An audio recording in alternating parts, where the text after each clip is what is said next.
నిన్నటి current affairs లోని చివరి ప్రశ్నకు సమాధానం. ప్రపంచ న్యూమోనియా అవగాహన దినోత్సవం ఎప్పుడు? ప్రతి సంవత్సరం నవంబర్ 12న ప్రపంచ న్యూమోనియా అవగాహన దినోత్సవాన్ని నిర్వహిస్తున్నారు. ఈ రోజున న్యూమోనియాకు గల కారకాలు, ఆ సమస్య రాకుండా తీసుకోవాల్సిన జాగ్రత్తలు, వస్తే పాటించాల్సిన నియమాలు, తీసుకోవాల్సిన చికిత్స గురించి ప్రజల్లో అవగాహన కల్పిస్తారు. ఇక మొదటిది, దేశంలో తొలిసారి అంతరిక్ష యుద్ధ విన్యాసాలు.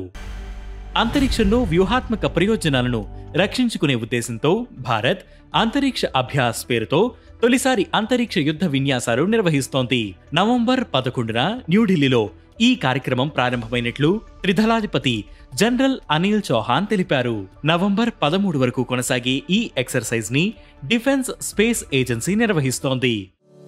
ఇక రెండవది, న్యూఢిల్లీలో అంతర్జాతీయ ప్రాచీన కళల ఫెస్ట్. న్యూఢిల్లీలో Indira Gandhi national centre for the arts 8వ అంతర్జాతీయ ప్రాచీన కళల ఉత్సవ సెమినార్ ని నిర్వహించారు. రేస్ ఆఫ్ విజ్డమ్ సొసైటీ, కేంద్ర సాంస్కృతిక మంత్రిత్వ శాఖ సహకారంతో నవంబర్ 8 నుంచి 10 వరకు ఈ కార్యక్రమాన్ని నిర్వహించారు.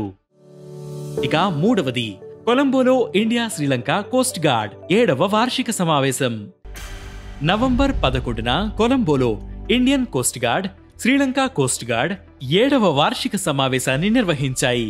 ఈ సమావేశానికి డైరెక్టర్ జనరల్ ఎస్ పరమేష్ నేతృత్వంలోని 4 సభ్యుల ఇండియన్ కోస్ట్ గార్డ్ ప్రతినిధి బృందం, director general rear admiral Y R Serasinghe నేతృత్వంలోని శ్రీలంక కోస్ట్ గార్డ్ ప్రతినిధి బృందం హాజరయ్యారు. ఇక నాల్గవది, థాయిలాండ్ టూరిజం బ్రాండ్ అంబాసిడర్ గా సోను సూద్.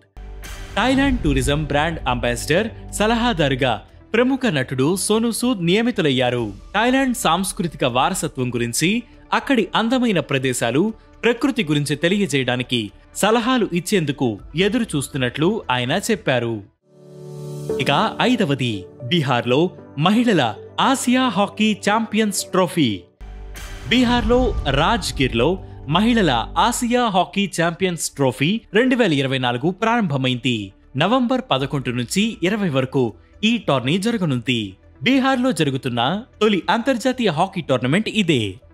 ఇక ఈ రోజు current affairs question, land off white elephants అని ఏ దేశాన్ని పిలుస్తారు? ఈ ప్రశ్నకు సమాధానం మీరే కామెంట్ చేయండి.